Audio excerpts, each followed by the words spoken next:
ওম শান্তি। আজকের তারিখ হলো 24 মার্চ 2025।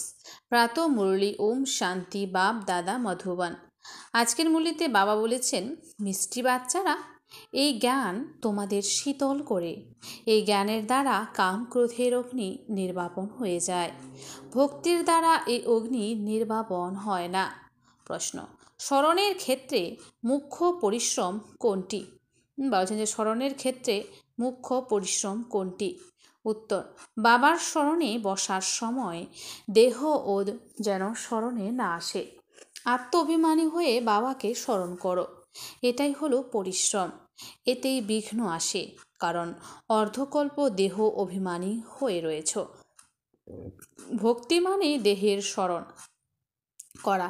তো যে ভক্তি মানে দেহের স্মরণ করা। ওম শান্তি। বাচ্চারা, তোমরা জানো যে স্মরণের জন্য একান্তে থাকা খুবই আবশ্যক। তোমরা একান্তে বা শান্তভাবে যতটা বাবার স্মরণে থাকতে পারবে, ভিড়ের মাঝে অতটা থাকতে পারবে না। বাচ্চারা স্কুলে পড়লেও একান্তে বা নির্জনে গিয়ে স্টাডি করে। এই ক্ষেত্রেও তোমাদের একান্তে বা নির্জনে থাকা উচিত। ঘুরতে গেলেও সেখানে স্মরণের যাত্রা হলো মুখ্য। একদম প্রথম শত্রু হলো দেহ অভিমান। বাবাকে স্মরণ করার পরিবর্তে দেহকে স্মরণ করে নেয়। একেই দেহ সর্বস্ব অহংকার বলা হয়। যেখানে তোমাদের অর্থাৎ বাচ্চাদের বলা হয় আত্ম অভিমানী হও, এতেই পরিশ্রম হয়। ভক্তি তো এখন চলে গেছে। ভক্তি হয় শরীরের সাথে। তীর্থ ইত্যাদিতে তো শরীরকে নিয়ে যেতে হয়, দর্শন করতে হবে, এটা করতে হবে, শরীরকে উপস্থিত থাকতে হয়। এখানে তোমাদের এরকম চিন্তা করতে হয় যে আমি হলাম আত্মা, আমাকে পরমপিতা পরমাত্মা বাবাকে স্মরণ করতে হবে। ব্যাস, যত স্মরণ করবে তো পাপ খণ্ডন হবে। ভক্তি মার্গে তো কখনো পাপ খণ্ডন হয় না। কেউ বুড়ো ইত্যাদি হলে তো মনের ভেতর এই ভ্রান্ত ধারণা চলে যে আমি ভক্তি না করলে তো লোকসান হবে, নাস্তিক হয়ে যাব। ভক্তিতে যেন আগুন লেগে থাকে, আর জ্ঞানের মধ্যে আছে শীতলতা। এতে কাম ক্রোধের আগুন নিভে যায়। ভক্তি মার্গে মানুষ কত ভাবনা রাখে, পরিশ্রম করে। মনে করো বদ্রীনাথে গেছো, মূর্তির সাক্ষাৎকার হলো, আবার কি দ্রুত ভাবনা তৈরি হয়ে যায়। আবার বদ্রীনাথ ব্যতীত আর কারোর স্মরণ বুদ্ধিতে থাকে না। পূর্বে তো পায়ে হেঁটে যেত। বাবা বলেন, আমি অল্প সময়ের জন্য মনস্কামনা পূর্ণ করে দিই, অস্থায়ীভাবে সাক্ষাৎকার করিয়ে দিই। এছাড়া আমি তাদের সাথে মিলিত হই না। আমি ছাড়া আর উত্তরাধিকার প্রাপ্ত হতে পারে? তো বাবা, আমি ছাড়া আর কি উত্তরাধিকার প্রাপ্ত হতে পারে? তোমাদের তো আমার থেকেই যে উত্তরাধিকার প্রাপ্ত হয় না। এরা তো সকলেই হলো দেহধারী। উত্তরাধিকার একই রচয়িতা বাবার থেকে প্রাপ্ত হয়। এছাড়া যা কিছু জড় বা চৈতন্য আছে সবই হলো রচনা। রচনার থেকে কখনো উত্তরাধিকার প্রাপ্ত হতে পারে না। পতিত পাবন একমাত্র বাবা। কুমারীদের তো সঙ্গদোষ থেকে অনেক বাঁচতে হবে। তো কুমারীদেরকে বাবা যে সঙ্গদোষ থেকে অনেক বাঁচতে হবে। বাবা বলেন, এই পতিতপনা থেকে তোমরা আদি মধ্য অন্ত দুঃখ পেয়ে থাকো। এখন হলো সব পতিত, তোমাদের এখন পবিত্র হতে হবে। নিরাকার বাবা এসেই তোমাদের পড়ান। এরকম কখনো মনে করো না যে ব্রহ্মা পড়ান। সকলের বুদ্ধি শিব বাবার দিকে থাকা উচিত। শিব বাবা এনার দ্বারা পড়ান। তোমাদের দাদিদেরও পড়ানোর জন্য হলেন শিব বাবা। ওনাকেও কি খাতির করবে? তোমরা শিব বাবার জন্য আঙ্গুর আম নিয়ে আসো। শিব বাবা বলেন, আমি তো হলাম অভোক্তা। তোমাদের অর্থাৎ বাচ্চাদের জন্যই সব কিছু ভক্তিতে ভোগ নিবেদন করে আর ভাগ করে খায়। আমি কি আর খাই? বাবা বলেন, আমি তো আসি তোমাদের অর্থাৎ বাচ্চাদের পড়াশোনা করিয়ে পবিত্র করতে। পবিত্র হয়ে তোমরা এত উঁচু পথ প্রাপ্ত করবে, এটি হলো আমার ধান্দা। বলেই শিব ভগবানুবাচ। ব্রহ্মা ভগবানুবাচ তো বলে না, ব্রহ্মা বাঁচাও বলে না, যদিও ইনি মুরলি চালান। কিন্তু সর্বদা মনে রেখো যে শিব বাবা মুরলি চালান। কোনো বাচ্চার তীর ভালো মতো লাগলে নিজেই এসে পড়ে। জ্ঞানের তীর গাওয়া হয়। তীক্ষ্ণ সায়েন্সের মধ্যেও কত পাওয়ার, বম্বস ইত্যাদির কত প্রাচুর্য থাকে। তোমরা কত সাইলেন্সে থাকো, সাইলেন্সের উপর সাইলেন্স বিজয় প্রাপ্ত করো। সায়েন্সের উপর সাইলেন্স বিজয় প্রাপ্ত করো। তোমরা এই সৃষ্টিকে পবিত্র করে তোলো।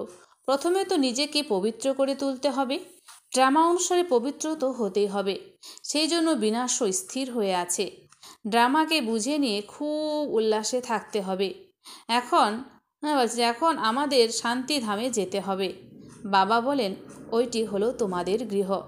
গৃহে তো খুশির সাথে ফিরে যাওয়া উচিত। এতে দেহি অভিমানী হওয়ার জন্য খুবই পরিশ্রম করতে হবে। এই স্মরণের যাত্রার উপরেই বাবা খুব জোর দেন। এতেই পরিশ্রম করতে হয়। বাবা জিজ্ঞাসা করেন, চলতে ফিরতে স্মরণ করা সহজ না এক জায়গায় বসে স্মরণ করা সহজ?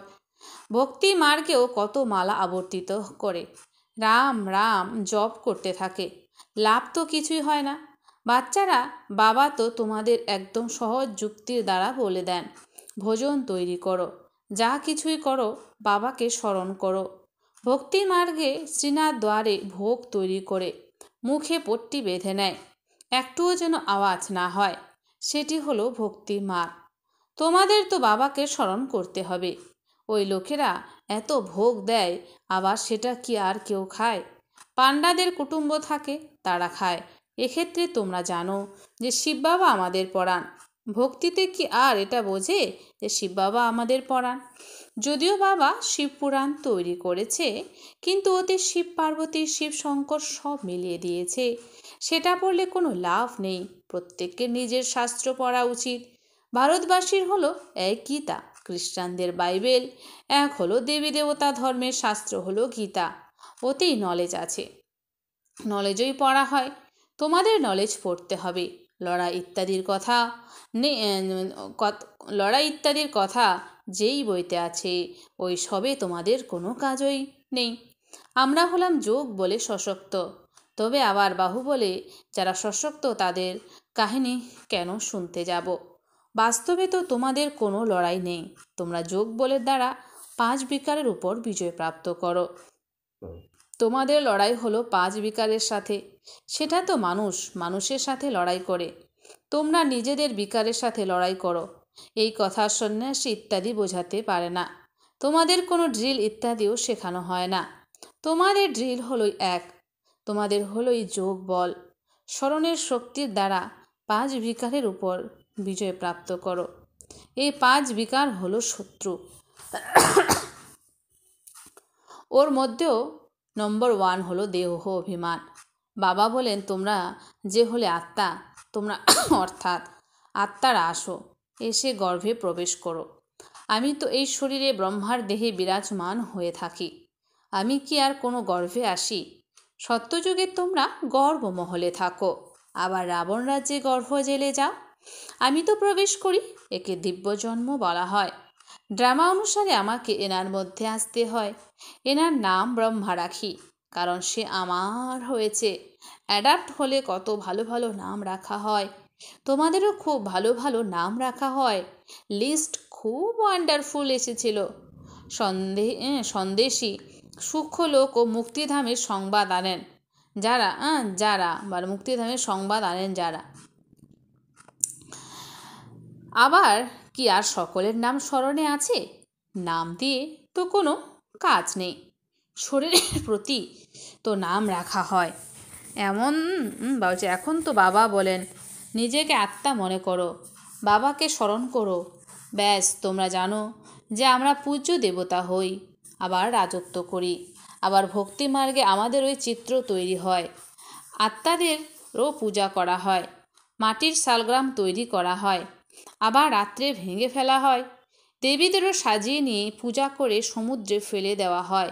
বাবা বলেন, আমার ওই রূপ তৈরি করে খাইয়ে পান করিয়ে আমাকে বলে দেয়, নুড়িতে পাথরে আছে। সবচেয়ে দুর্দশা তো আমার করে, মানে শিব বাবার। তোমরা কত গরিব হয়ে গেছো। গরিবই আবার উচ্চ পদ প্রাপ্ত করে। বিত্তশালীদের মুশকিল মনে হয়। বাবাও বিত্তশালীদের থেকে এত নিয়ে কি করবেন? এখানে তো বাচ্চাদের ফোটায় অট্টালিকা ইত্যাদি তৈরি হয়। বলে যে, বাবা আমার একটা ইট লাগিয়ে দাও, মনে করে রিটার্নে আমাদের সোনার রূপার মহল প্রাপ্ত হবে। সেখানে তো প্রচুর সোনা থাকে, সত্যযুগে প্রচুর সোনা থাকে, সোনার ইট থাকবে, তবে তো অট্টালিকা তৈরি হবে। তাই বাবা অনেক ভালোবেসে বলেন, মিষ্টি মিষ্টি বাচ্চারা, এখন আমাকে স্মরণ করো, এখন নাটক সম্পূর্ণ হচ্ছে। বাবা গরিব বাচ্চাদের বিত্তশালী হওয়ার যুক্তি বলে দেন, মিষ্টি বাচ্চারা, তোমাদের কাছে যা কিছু আছে ট্রান্সফার করে দাও, এখানে কিছুটি থাকার নয়। এখানে যা ট্রান্সফার করবে সেই নতুন দুনিয়াতে তোমাদের তা শতগুণে প্রাপ্ত হবে। বাবা কিছু চায় না, তিনি তো হলেন দাতা। এই যুক্তি বলা হয়ে থাকে, এখানে তো সর্বস্ব মাটিতে মিশে যাবে, কিছু ট্রান্সফার করে দিলে তো তোমাদের নতুন দুনিয়াতে প্রাপ্তি হবে। এই পুরনো দুনিয়ার বিনাশ আসন্ন, এই সমস্ত কিছুই কাজে আসবে না। সেই জন্য বাবা বলেন, বাড়িতে বাড়িতে ইউনিভার্সিটি কম হসপিটাল খোলো, যাতে হেলথ আর ওয়েলথ প্রাপ্ত হবে। এটাই হলো মুখ্য। আচ্ছা, মিষ্টি মিষ্টি হারানিধি বাচ্চাদের প্রতি মাতা পিতা বাপ দাদার স্মরণে স্নেহ সুমন আর সুপ্রভাত। আত্মাদের পিতা ওনার আত্মারূপী বাচ্চাদেরকে জানাচ্ছেন নমস্কার। আমরা সমস্ত আত্মারূপী বাচ্চারা জানাই মাতা পিতা বাপ দাদাকে স্নেহ সুমন আর নমস্কার। রাত্রির ক্লাস, 12 মার্চ 1968 সালে। এই সময় তোমরা অর্থাৎ গরিব মাতারা পুরুষার্থ করে উচ্চ পদ প্রাপ্ত করে নাও। যজ্ঞে সাহায্য ইত্যাদিও মাতারা অনেক করে। অনেক কম পুরুষই আছে যারা সাহায্যকারী হয়ে ওঠে। মাতাদের উত্তরাধিকারী হওয়ার নেশা থাকে না, তারা বীজ বপন করে যেতে থাকে, নিজের জীবন তৈরি করতে থাকে। তোমাদের জ্ঞান হলো যথার্থ, এছাড়া হলো ভক্তি। আত্মাদের পিতা এসেই জ্ঞান প্রদান করে। বাবাকে জানলে বুঝলে বাবার থেকে অবশ্যই উত্তরাধিকার প্রাপ্ত করতে পারবে। বাবা তোমাদের পুরুষার্থ করাতে থাকেন, বোঝাতে থাকেন, টাইম ওয়েস্ট করো না। বাবা জানেন যে কেউ হলো ভালো পুরুষার্থী, কেউ মিডিয়াম, কেউ থার্ড। বাবাকে জিজ্ঞাসা করলে বাবা শীঘ্র বলে দেন, তুমি ফার্স্ট হও না সেকেন্ড না থার্ড হও। কাউকে জ্ঞান না দিলে থার্ড ক্লাস নির্ধারিত হলে, প্রমাণ না দিলে তো বাবা অবশ্যই বলবেন যে না, ভগবান এসে যে জ্ঞান প্রদান করেন সেটা আবার প্রায় বিলুপ্ত হয়ে যায়। এটা কারোরই জানা নেই। ড্রামার প্ল্যান অনুসারে এটা হলো ভক্তি মার্গ, এর দ্বারা কেউ আমাকে প্রাপ্ত করতে পারে না, সত্যযুগে কেউ যেতে পারে না। বাচ্চারা, তোমরা এখন পুরুষার্থ করছো, পূর্বকল্পে যে যেমন পুরুষার্থ করেছিল তেমনই করতে থাকবে। বাবা বুঝতে পারেন যে নিজের কল্যাণ কে করছে। বাবা তো বলেন যে এই লক্ষ্মী নারায়ণের চিত্রের সামনে এসে বসো। বাবা আপনার শ্রীমতের উপর এই উত্তরাধিকার আমরা অবশ্যই প্রাপ্ত করব। নিজের সমান তৈরি করার সার্ভিসের শখ অবশ্যই থাকা চাই। সেন্টারে যারা থাকে তাদেরও লিখি, এত বছর পড়লে কাউকে পড়াতে না পারলে তবে বাকি পড়ছো কেন?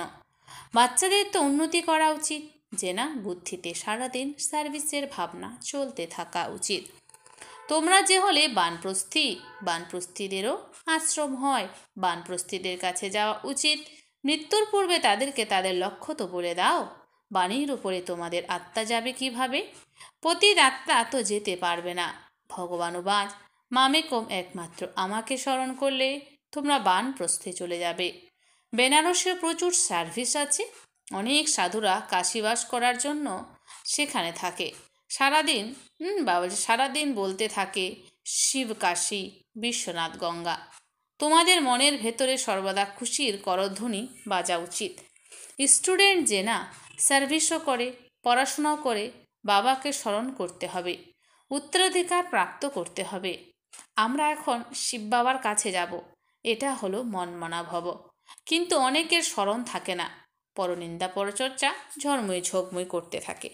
মুখ্য ব্যাপার হলো স্মরণের, স্মরণই খুশিতে নিয়ে আসে। সকলেই তো চায় যে বিশ্বে শান্তি থাকুক। বাবাও বলেছেন ওদের বোঝাও যে বিশ্বে এখন শান্তি স্থাপন হচ্ছে। বাবা সেই জন্য লক্ষ্মী নারায়ণের চিত্রকে বেশি রকম গুরুত্ব দেন। বলো, এই দুনিয়ায় স্থাপন হচ্ছে যেখানে সুখ শান্তি পবিত্রতা সব ছিল। সকলেই বলে বিশ্বে শান্তি থাকুক, প্রাইজও অনেকে পেতে থাকে। ওয়ার্ল্ডে শান্তি স্থাপন করতে সক্ষম যারা, তারা তো মালিক হবে। এদের রাজ্যে বিশ্বে শান্তি ছিল, এক ভাষা, এক রাজ্য, এক ধর্ম ছিল। এছাড়া সব আত্মারা নিরাকারী দুনিয়াতে ছিল। এরকম দুনিয়া কে স্থাপন করেছিল? পিস শান্তিকে স্থাপন করেছিল। ফরেনার্সও বুঝবে এটা প্যারাডাইস স্বর্গ ছিল, এদের রাজ্য ছিল। ওয়ার্ল্ডে বিশ্বে পিস শান্তি তো এখন স্থাপন হচ্ছে। বাবা বুঝিয়েছিলেন যে প্রভাত ফেরিতেও এই লক্ষ্মীনারায়ণের চিত্র বের করো, যেন সকলের কানে এই শব্দ ঢোকে যে এই রাজ্য স্থাপন হচ্ছে। নরকের বিনাশ সামনে আসন্ন। এটা তো জানে যে ড্রামা অনুসারে হয়তো দেরি আছে, বড় বড়দের ভাগ্যে এখন নেই, তবুও বাবা পুরুষার্থ করাতে থাকেন। ড্রামা অনুসারে সার্ভিস চলছে। আচ্ছা, গুড নাইট। ধারণার জন্য মুখ্য সার। 1 নম্বর, সঙ্গদোষের থেকে নিজেকে খুব বেশি করে সতর্ক রাখতে হবে। সঙ্গদোষের থেকে নিজেকে খুব বেশি করে সতর্ক রাখতে হবে। কখনো পতিতদের সংস্পর্শে যেতে নেই। সাইলেন্স বল দ্বারা সৃষ্টিকে পবিত্র করার সেবা করতে হবে। 2, ড্রামাকে ভালোভাবে বুঝে নিয়ে উৎফুল্ল থাকতে হবে। নিজের সব কিছু নতুন দুনিয়ার জন্য ট্রান্সফার করতে হবে। ড্রামাকে ভালোভাবে বুঝে নিয়ে উৎফুল্ল থাকতে হবে। নিজের সব কিছু নতুন দুনিয়ার জন্য ট্রান্সফার করতে হবে। বরদান, বাবার দ্বারা সফলতার তিলক প্রাপ্তকারী, সদা আজ্ঞাকারী হৃদয় সিংহাসীন ভব। বাবার দ্বারা সফলতার তিলক প্রাপ্তকারী, সদা আজ্ঞাকারী হৃদয় সিংহাসনধারী ভব। স্পষ্টীকরণ, ভাগ্যবিধাতা বাবা প্রতিদিন অমৃত বেলায় নিজের আজ্ঞাকারী বাচ্চাদেরকে সফলতার তিলক লাগিয়ে দেন। ভাগ্যবিধাতা বাবা প্রতিদিন অমৃত বেলায় নিজের আজ্ঞাকারী বাচ্চাদেরকে সফলতার তিলক লাগিয়ে দেন। আজ্ঞাকারী ব্রাহ্মণ বাচ্চারা কখনো পরিশ্রম বা মুশকিল শব্দটি মুখ থেকে তো নয়, সংকল্পেও নিয়ে আসে না। তারা সহযোগী হয়ে যায়, এই জন্য কখনো হৃদয় থেকে ভেঙে পড়ে না। তাই সদা হৃদয় সিংহাসীন হও, সিংহাসনধারী হও, করুণাময় হও। অহম ভাব আর বহম ভাবকে সমাপ্ত করো। অহম ভাব আর বহম ভাবকে সমাপ্ত করো। স্লোগান, বিশ্ব পরিবর্তনের ডেট নিয়ে চিন্তা করো না, নিজেকে পরিবর্তন করার মুহূর্ত নিশ্চিন্ত করো। বিশ্ব পরিবর্তনের ডেট নিয়ে চিন্তা করো না, নিজেকে পরিবর্তন করার মুহূর্ত নিশ্চিন্ত করো। অব্যক্ত ইশারা, সত্যতা আর সভ্যতারূপী কালচারকে ধারণ করো। পিউরিটির পার্সোনালিটিতে সম্পন্ন আত্মাদেরকে সভ্যতার দেবী বলা হয়। তাদের মধ্যে ক্রোধ বিকারের ইম্পিউরিটিও থাকবে না। ক্রোধের সূক্ষ্মরূপ ঈর্ষা, দেশ ঘৃণাও যদি অন্দরে থাকে তো সেগুলো অগ্নিরূপে ভেতরে জ্বলতে থাকবে। বাইরে থেকে লাল হলুদ হবে না, কিন্তু কালো হয়ে যাবে। তো এখন এই কালো ভাবকে সমাপ্ত করে সত্য এবং সাফ থাকো। তো বলছে এই কালো ভাবকে সমাপ্ত করে সত্য এবং সাফ থাকো। আচ্ছা, ওম শান্তি। ধন্যবাদ বাবা আজকের এই সুন্দর মিষ্টি মনের জন্য।